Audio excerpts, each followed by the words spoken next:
Yeah, we got together with Tiffany Wednesday night, um, picked her up at her little Airbnb and had our first live meetup, which was pretty auspicious. And then on Thursday night with Channy and her husband Barry, we all met up for dinner. So we've had some fabulous Tiffany time, and all is well. We just laughed and hit it right off, and of course felt like we've known each other for years, which we have. We have. Yep. And if you get the service is going to be involved choir that he sang in. We're going to have Drew on videotape. We're going to have people speaking. It's going to be a good, very non-traditional, but very much Tim send-off.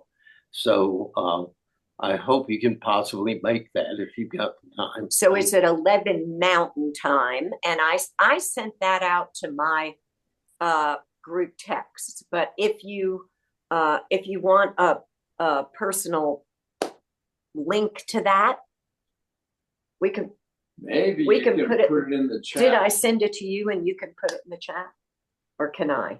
Oh, let me see. I don't have it. Maybe I can. Let's get started. Okay. Yeah. Okay. Let's get started. We'll do that later. All righty. So picked a reading today from Dana Faulds. And today we're shifting. I didn't do a very skillful job of explaining why we were going to spend so much time on the monkey mind. We spent about 4 weeks of a detour. So we're back on track now, looking at what Jack Kornfield calls the necessary healing. And a lot of attention is being given now to what's called spiritual bypassing, which means people who want to go directly to the peace, love, and joy, but not have to deal with all of the pain that our bodies carry. It's interesting that Eckhart Tolle chose the phrase the pain body to describe it, because it turns out that so much of this stuff is actually stored in the fascia. Tons of research being done about that right now. I'm going to pause. If you could mute yourselves, because I don't see on the iPad the mute all button, that would help on the video. Thank you. So this necessary healing, as we said, the first begins healing with the body. And that's, again, very prophetic that he started with the body, because so much therapy in the past started with your head and not with your body. So this somatic aspect of healing was already a part of the spiritual literature back in the 70s when he wrote this book. And we went from healing the body to healing the emotions.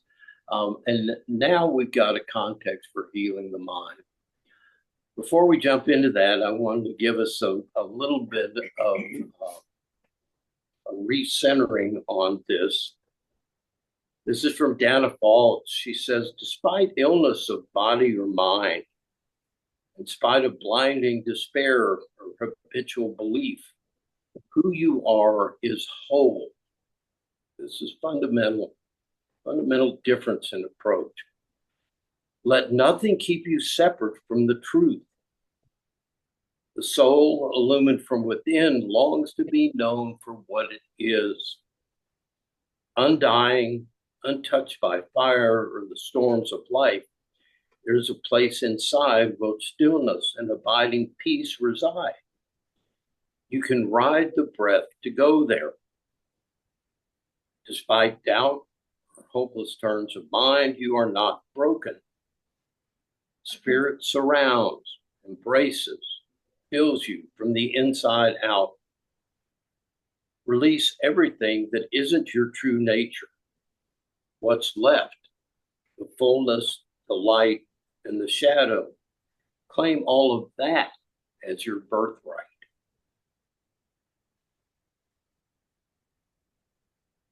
So let's turn for a minute to see what Kornfield has to say about healing the mind. He says, as we begin to notice our thoughts in meditation, we discover they are not in our control. That's why we spend so much time looking at the monkey mind. We discover that we swim in an uninvited constant stream of memories, plans, expectations, judgments, and regrets. The mind begins to show how it contains all possibilities, often in conflict with one another. The beautiful qualities of the saint and the dark forces of a dictator or a murderer. And out of that, the mind plans and imagines, creating endless struggles and scenarios for a changing world. Yet at the very root of all these movements of mind is dissatisfaction. We seek both endless excitement and perfect peace. Instead of being served by our thinking, we are driven by it in many unconscious and unexamined ways. While thoughts can be enormously useful and creative, most often they dominate our experience with ideas of likes versus dislikes, of higher versus lower, of self versus other. They tell stories of successes and failures. They plan our security. They habitually remind us of who and what we think we are. But this dualistic nature of thought is at the very root of our suffering. Whenever we think of ourselves as separate, fear and attachment arise, and we grow constricted, defensive, ambitious, and territorial. To protect the separate self, we push certain things away, while to bolster it, we hold on to other things and identify with them. Right?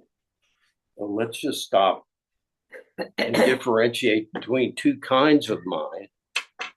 One is the thought that you intend to think.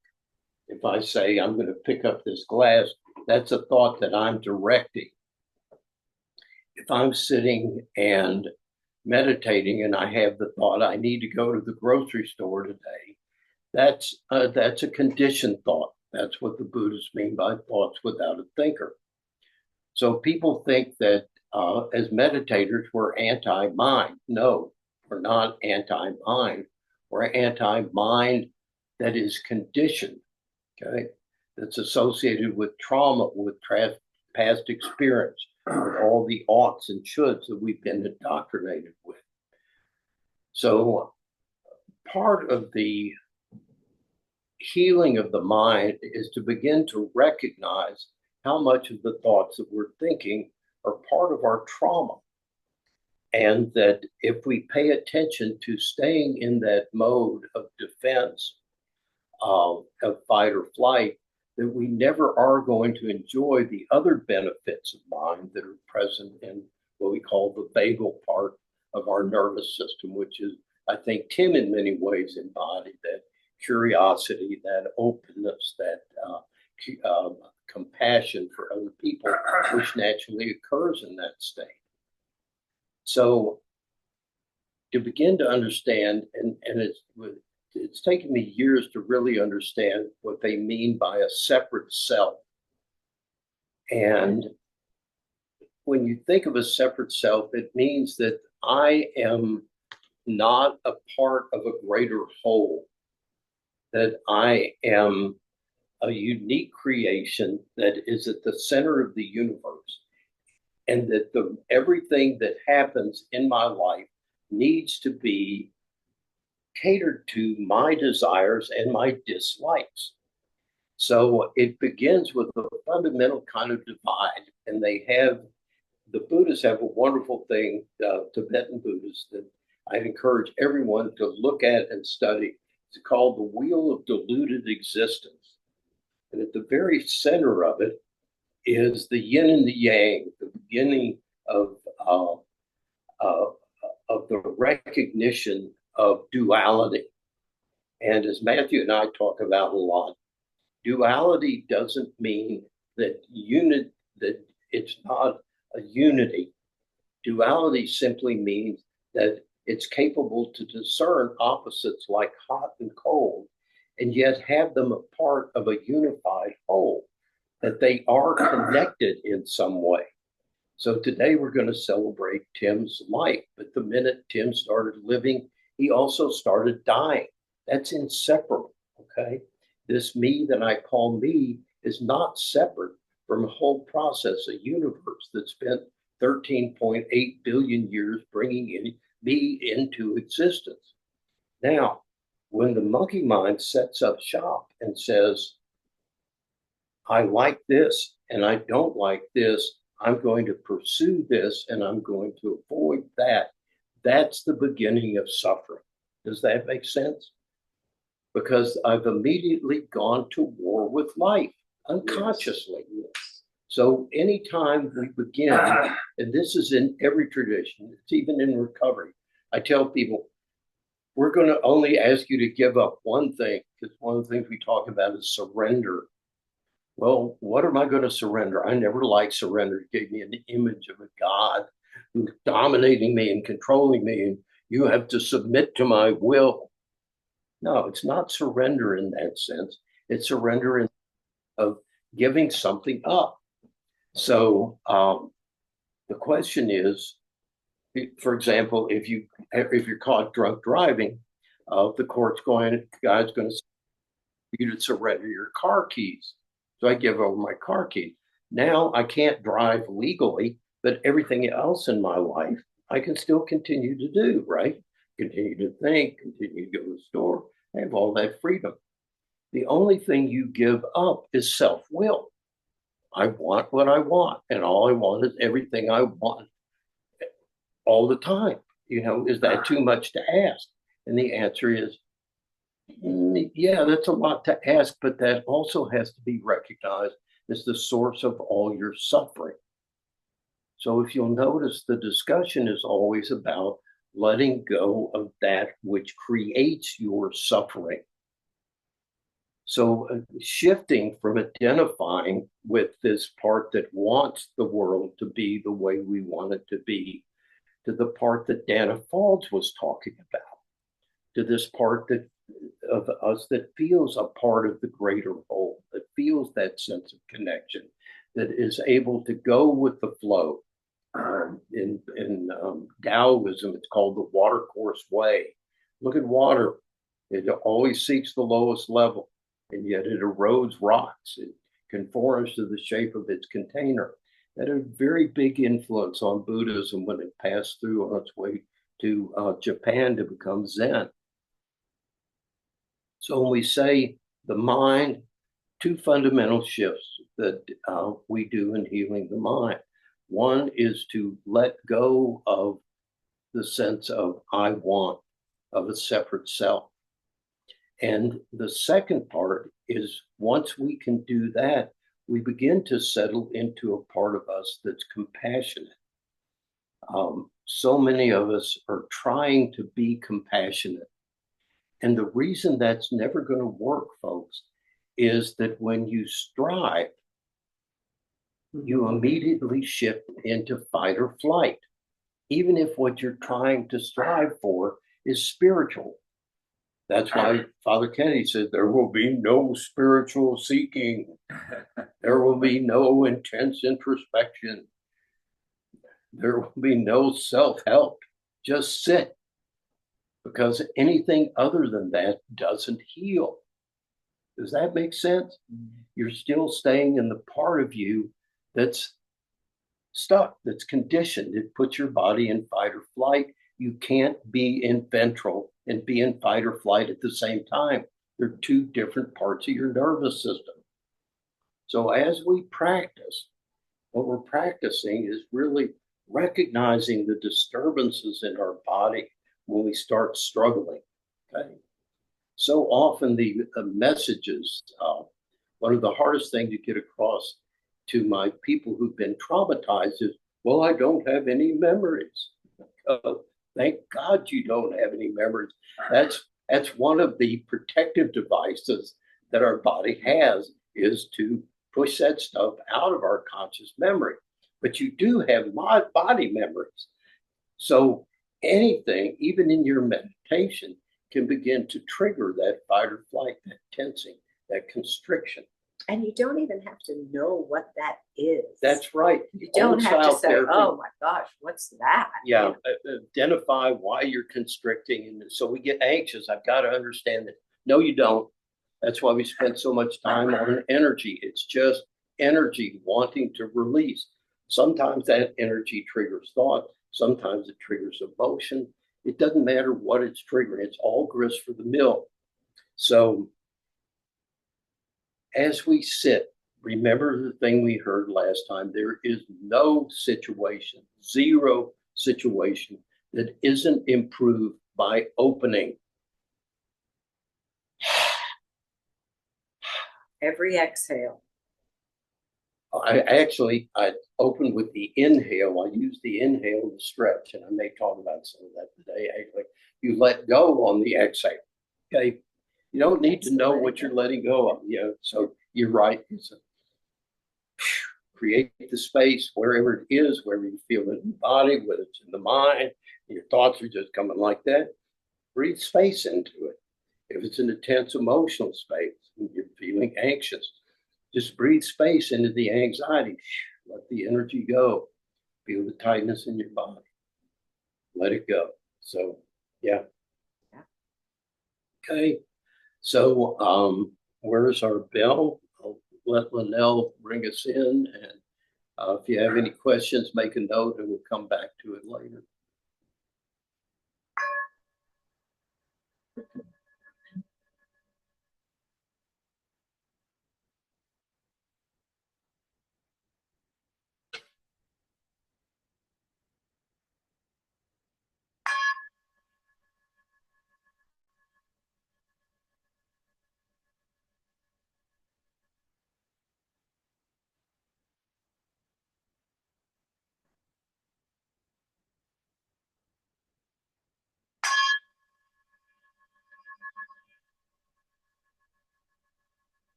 Remembering our previous studies, just allow your awareness to come to the breath.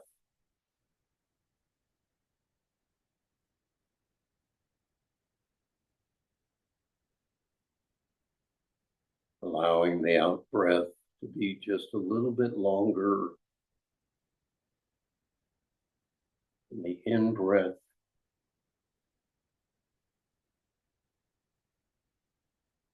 Which builds up nitric oxide, and that's blowing up right now in the health community. About improving nitric oxide, and you can do it with your breath.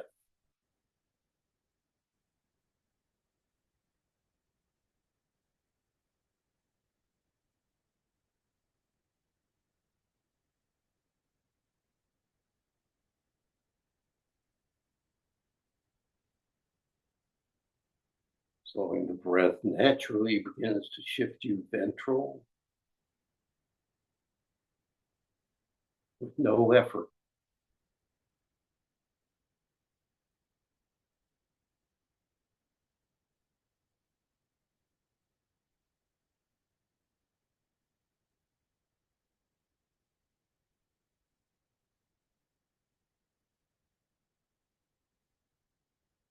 Not struggling to hold the awareness on the breath, gentle allowing, releasing of control.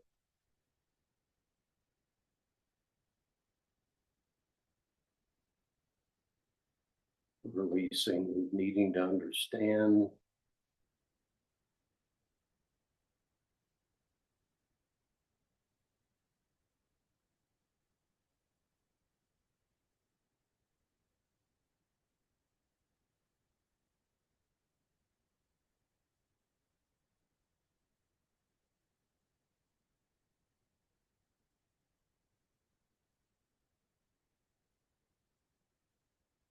Following the breath as it begins to impact the body.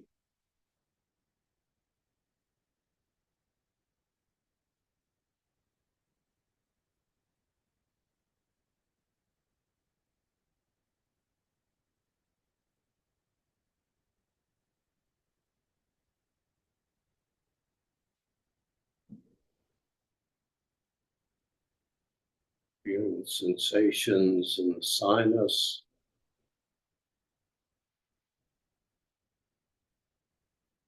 in the back of the throat.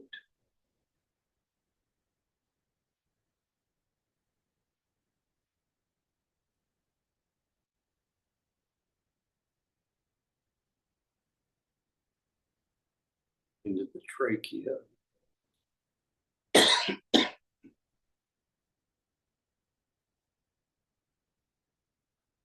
Tuning to your internal senses.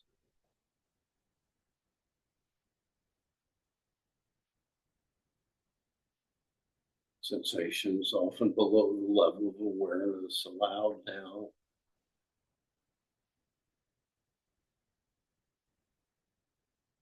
As we follow the even flow of the breath in and out.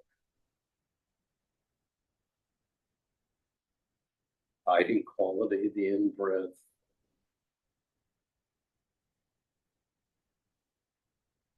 Warm, soothing quality of the out-breath.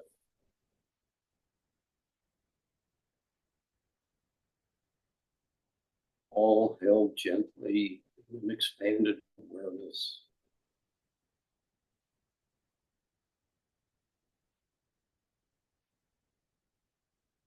Making awareness expand. Sensations of the breath, the upper chest.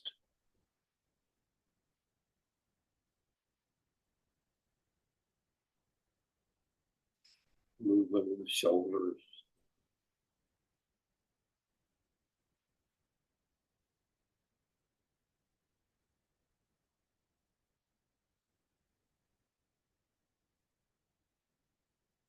When the shoulders soften.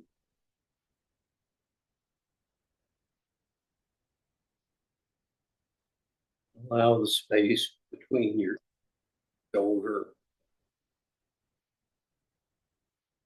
to become greater.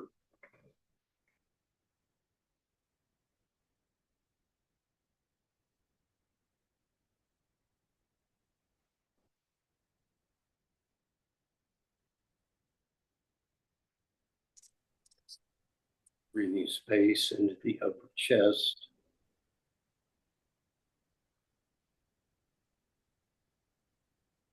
And as you exhale, soften. Thank you. You too.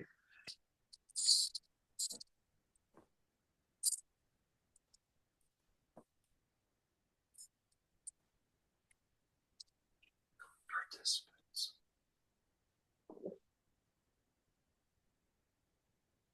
Wow. Awareness to include the ribs, rib cage, the area around the heart.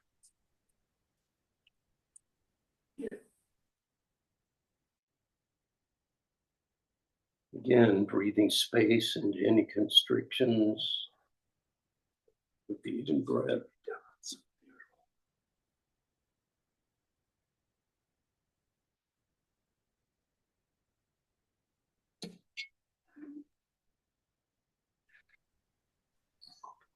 Exhaling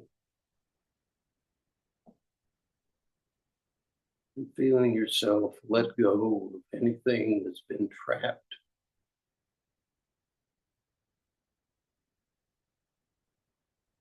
If you can, follow the feeling of the energy weaving with the out breath. Not having to create any channels. We know the channels are there. It may release through your feet. It may release on the breath, through the head, through the perineum. Lots of ways it can exit.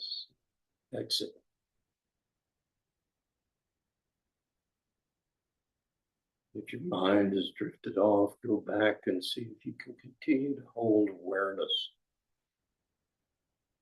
internally in the sinuses, the throat, trachea, externally, in the neck, the upper chest, as you begin to shift your awareness down into the solar plexus, big seat of tension for many of us.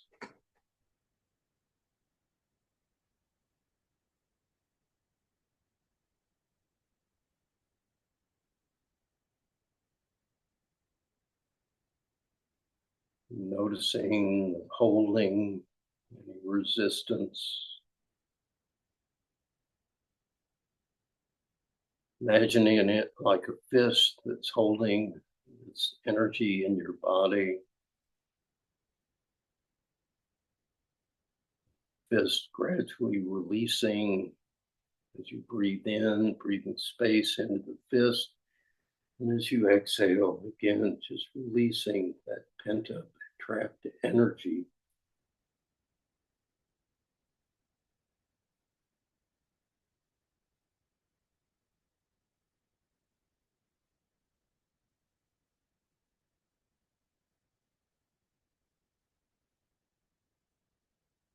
Moving down into the lower abdomen, the floor of the pelvis.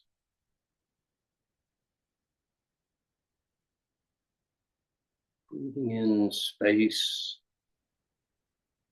breathing in awareness, awareness following the breath following awareness. Breathing space and softening.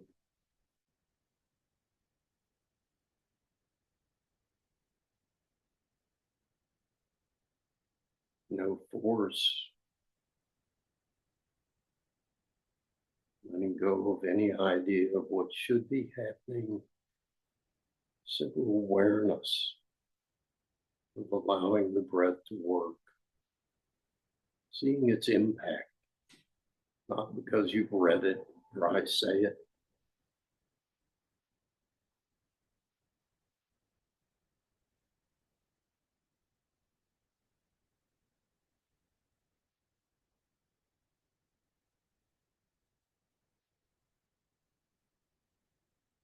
The belly softens, the chest softens, the breath naturally eases, slows.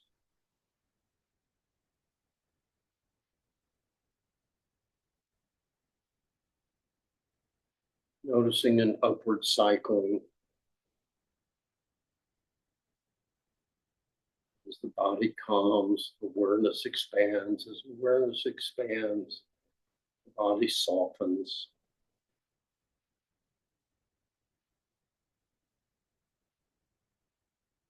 The body releases naturally.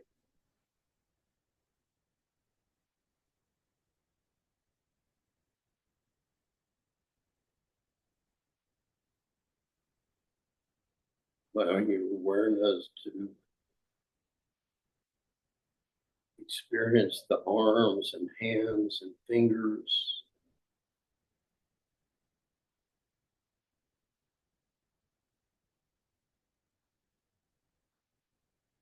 Breathing into any places that are constricted.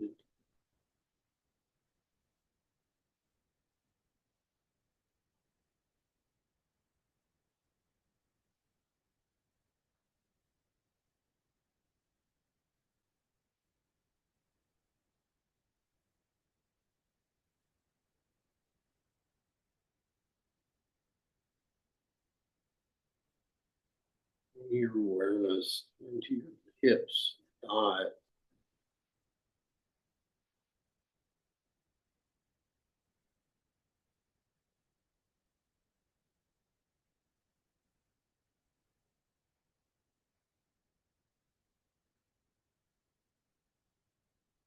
Not judging what you see. No need to add or subtract anything. Just awareness and breath, exploring the body with active curiosity, with compassion for the parts of you that are drawing attention, that are in discomfort, trying to fix them.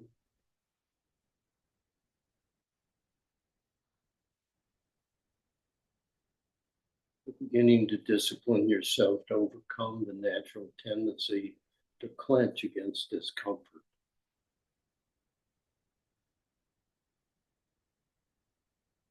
And to begin hardwiring the response of meeting discomfort with an open mind, an open heart, open awareness.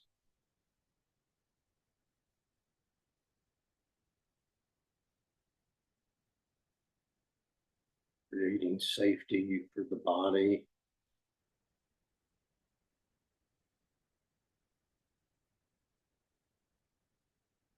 To soften and release.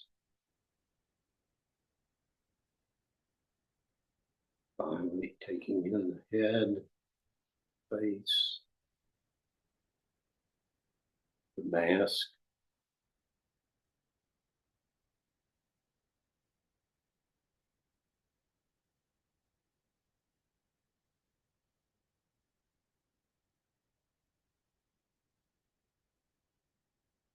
Softening around the eyes and the cheeks, the jaw, the scalp, back of the head.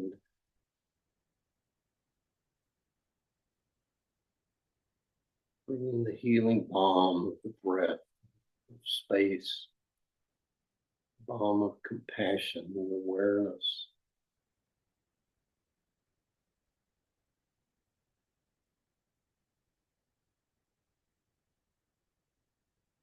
And if you aren't already, let your awareness take in the whole body.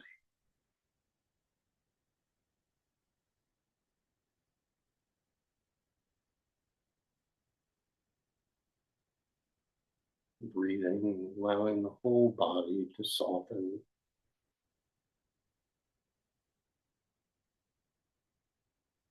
Not just the skin, not just the muscles. Softening the tendons, the ligaments, the fascia, the bones.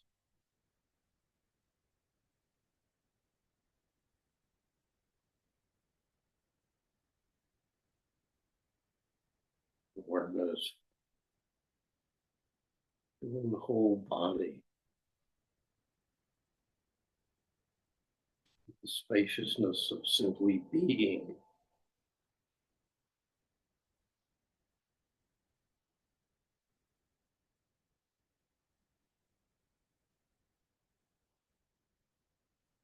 If thoughts arise, notice their disturbance in the peace of the body.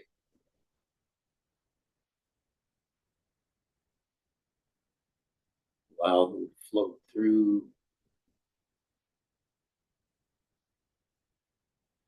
Giving thoughts plenty of space, like clouds in the sky.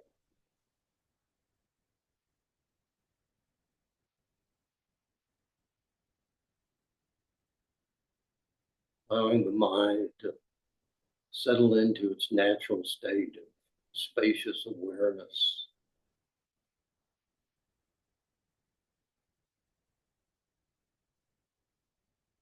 Without judgment or effort.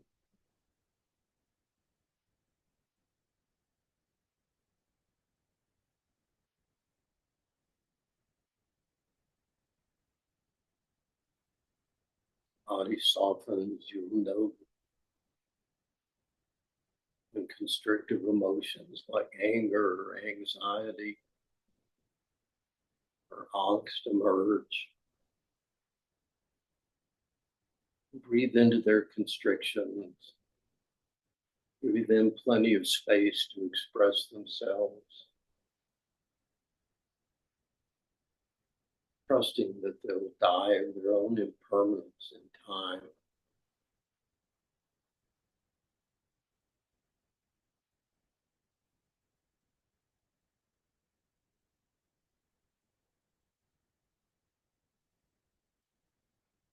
awareness and letting go is the healing,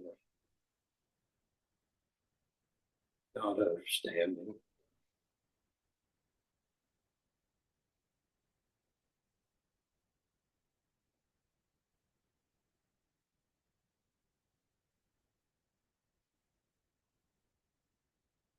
Bodily sensations floating in the spaciousness of the body, spaciousness of awareness, spaciousness of the compassionate heart, which resists nothing, grasps nothing.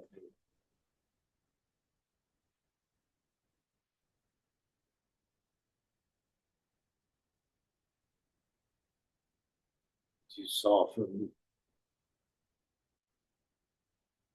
begin to notice that this spacious awareness has no boundary.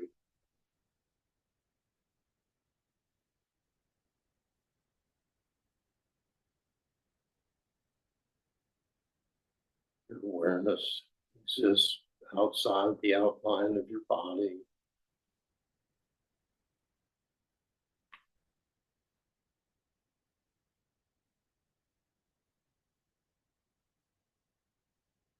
Softening to the energies around you.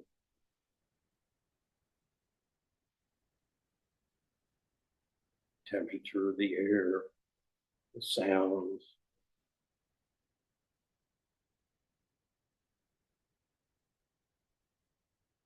Seeing that they register quickly without you directing your attention. To embrace everything as it emerges without effort.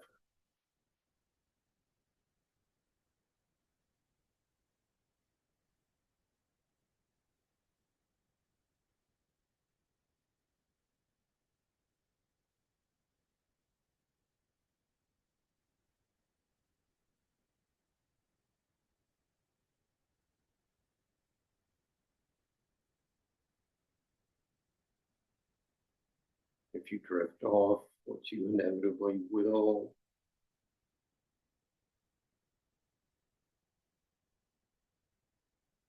just notice the tightening.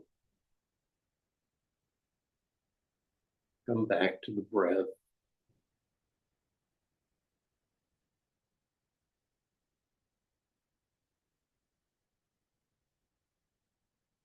Reconnect with that part of us that's whole, that is at peace, that is joyful,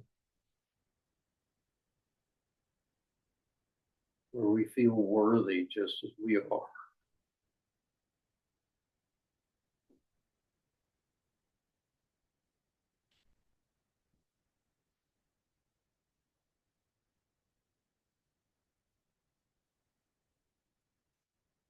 Know that this is your true identity.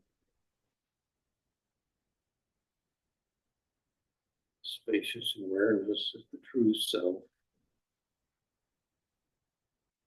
uncreated,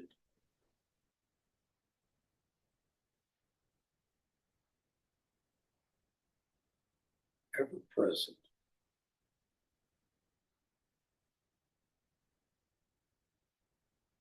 Extending gratitude to yourself for your persistence and your courage.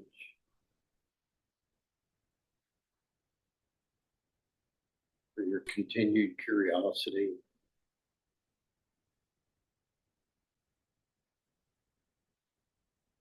Patience.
In case you care, this is the time.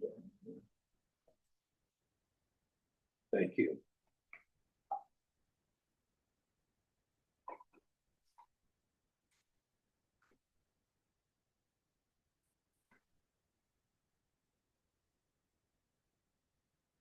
All righty, questions, comments?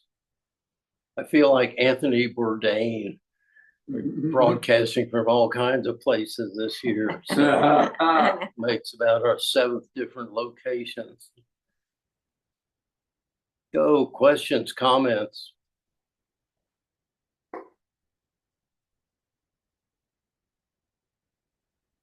Great. See y'all later. Thanks for coming.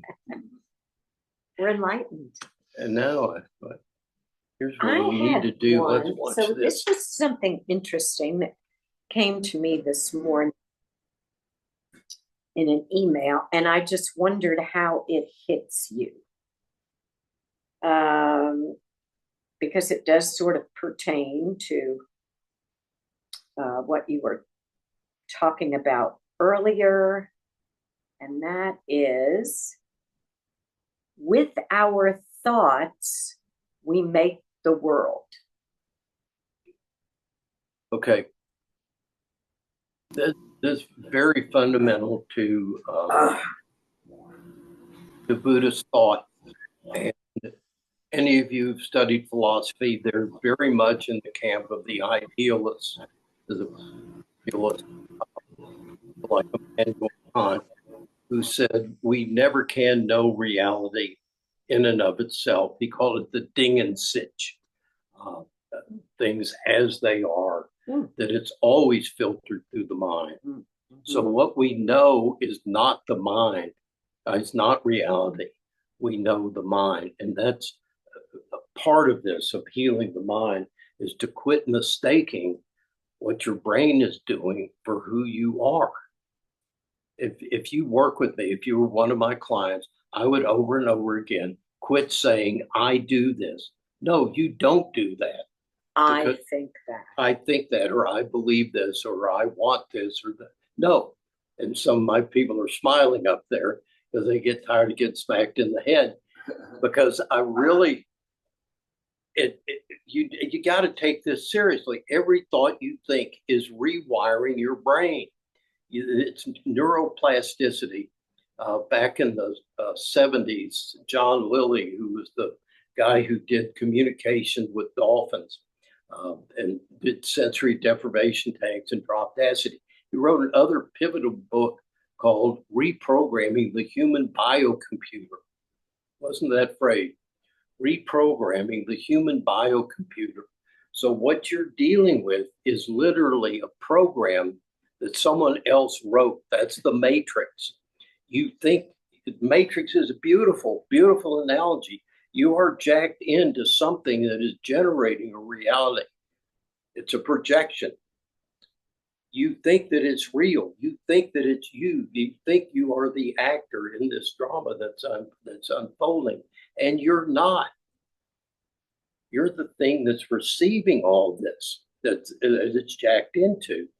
So when they unplug him and all of a sudden he's in reality, whoa, it's totally disorienting. And it's very disorienting when you begin to, we're going to talk next couple of times, whenever it feels right, about the healing of emptiness, of learning to empty of all that is not self. This is where all the mystical traditions agree. Matthew Fox has a wonderful book called Original Blessings, and he talks about 4 spiritual paths. The second path is the path of emptying, and Meister Eckhart, the great Christian mystic, talked about emptying self. And Rumi talks a lot about the empty cup is the secret vessel, that until we empty of all this programmed mind, do we fall into this bigger mind that's always back here, that receives more information than this little bitty mind does. So in meditation, we're programming ourselves to more quickly recognize when we've lapsed into our old programming and coming back into a place and now actually having access to the operating system and can begin to alter the operating system. So this is a tremendous freedom, people. I mean, one of the things I want to say is one day you're going to wake up and realize every ought and should that drives you during your day is a made up convention. There is no reality behind it. That we have this sense that all the oughts and shoulds have a God, a creator, and that behind this is the idea that if we don't do what we should do, we're going to be punished. No, maybe by society, but not by God. As a matter of fact, God's probably going to go, oh, great. Nice of you to show up. I wondered when you were going to quit all that bullshit. So that's part of the healing, is to not blame yourself for this program. You didn't program yourself. You were programmed, and you're unwittingly participating in your own victimization. Got all this pressure for what? What's the point? So you'll be a good boy or a good girl. Notice the greatest irony of all, folks, is who gets the attention in the office, in the classroom? Who gets the raises? The people who do everything they should do and do it effectively, or the whiners and the complainers? In any system, the negative people get promoted because our brains are designed for what? Do you remember last week? To recognize threat. The people who are doing what they should do slide under the radar. You ain't gonna get any rewards, folks. As a matter of fact, how many of you feel like I don't understand? Jesus says it. Blessed are those who are persecuted for righteousness' sake, for so they persecuted the prophets before you. No, you end up actually getting kind of persecuted for being righteous. And yet you continue to persist to be good boys and good girls. Why? Do you know? So Famine? to back up what Bart is preaching here about the biocomputer and the programming, it's been a theme. You know, repetition is the key to learning, and I've been hearing what he just said for a few years, and always believed it and always experienced it through meditation. I mean, I've never been able to basically empty out or remove the records and the programs that are playing on the biocomputer without meditation. I mean, I'm sure there have been times that that I'm not remembering, but like the only duplicatable method of basically seeing what you're talking about is, for me, has been the formal sitting practice. And this week, I was in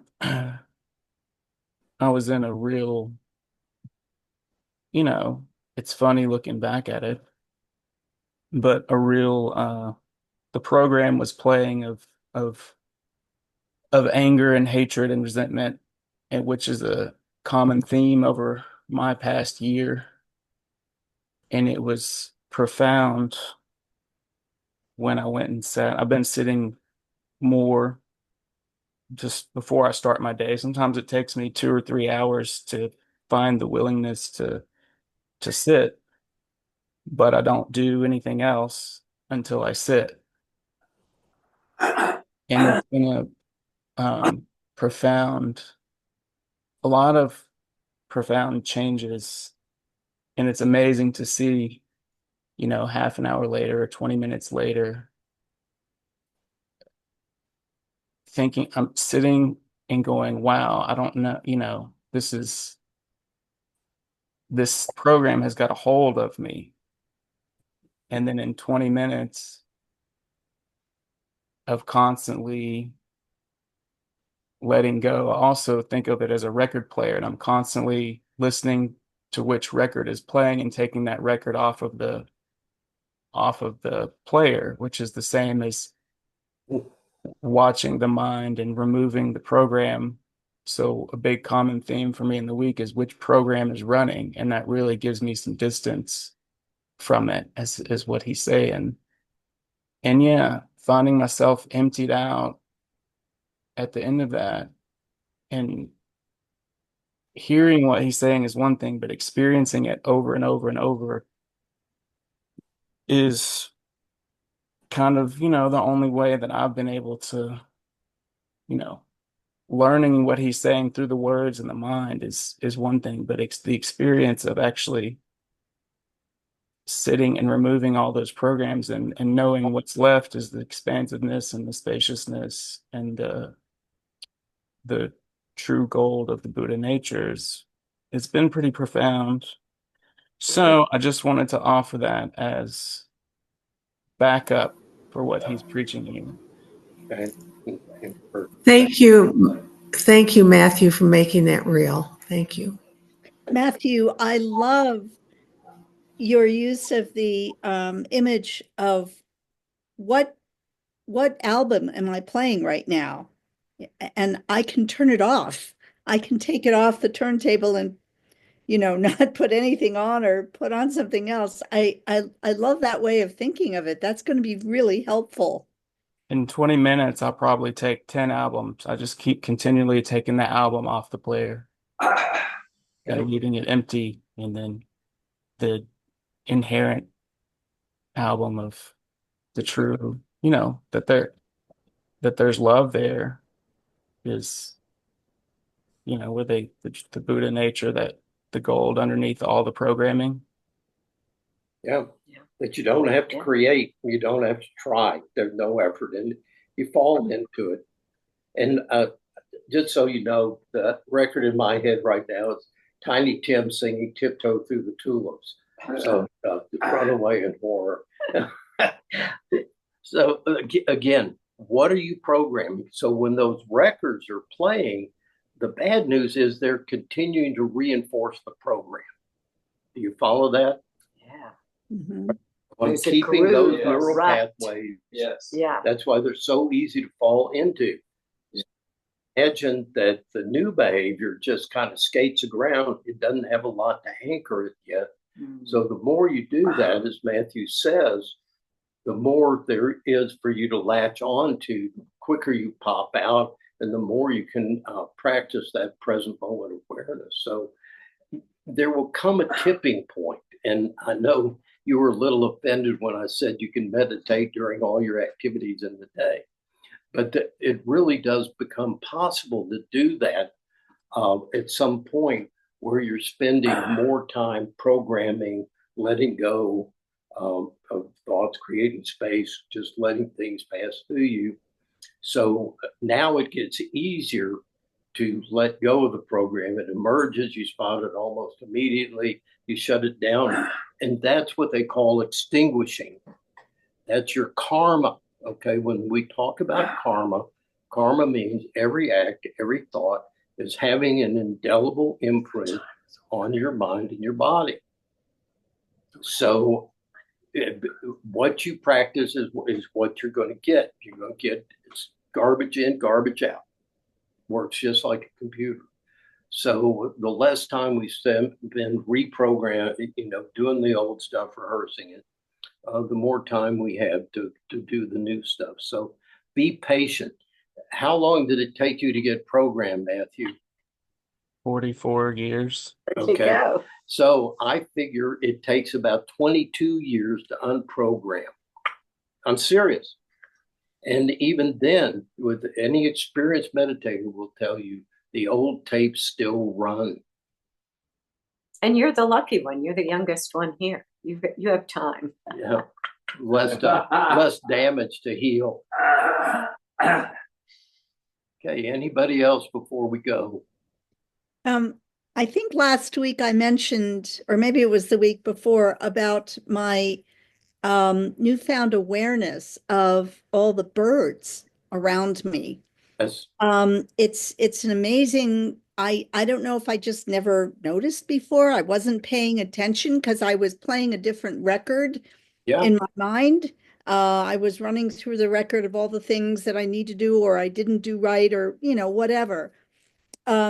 But I really recommend to anyone to go out and walk in nature and let the record be just whatever is out there. It enhances your awareness of where you are and what is around you. It is truly being in the present. And Absolutely. it's a wonderful thing for your body too, because I can feel myself relaxing as I'm listening to the birds. Absolutely. Healing. That's what John Kabat-Zinn calls soundscape. And it's remember, your senses are your most direct connection with the energy. It's where the energy, which is spirit, translates into something we can experience.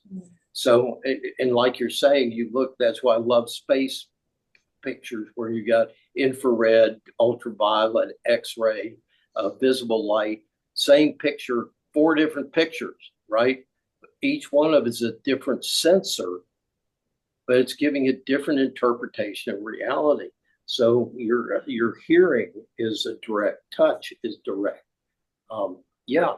So you're exactly right, Channy. When you begin taking the filter off, which is what your program is, all of a sudden, yeah, you start experiencing. So think of it as moving from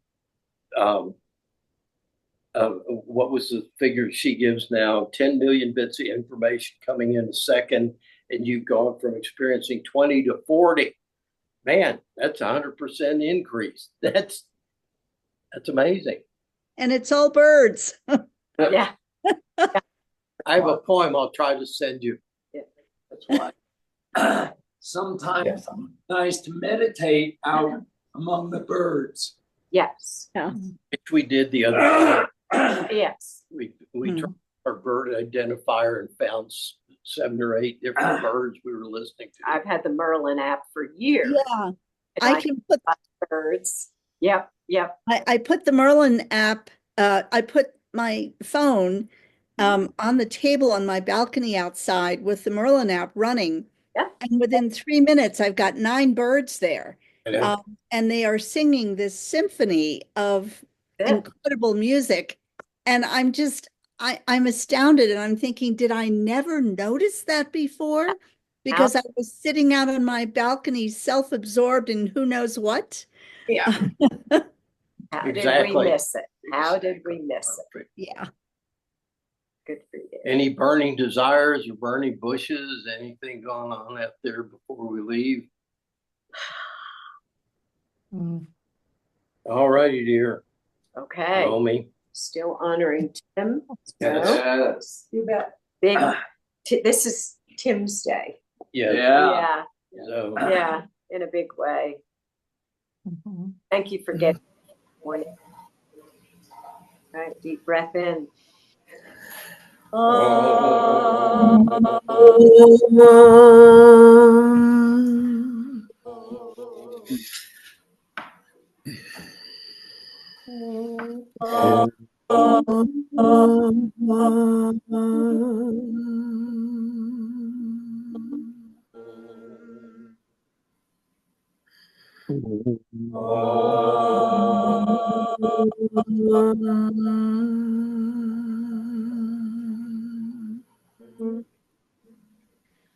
Wow.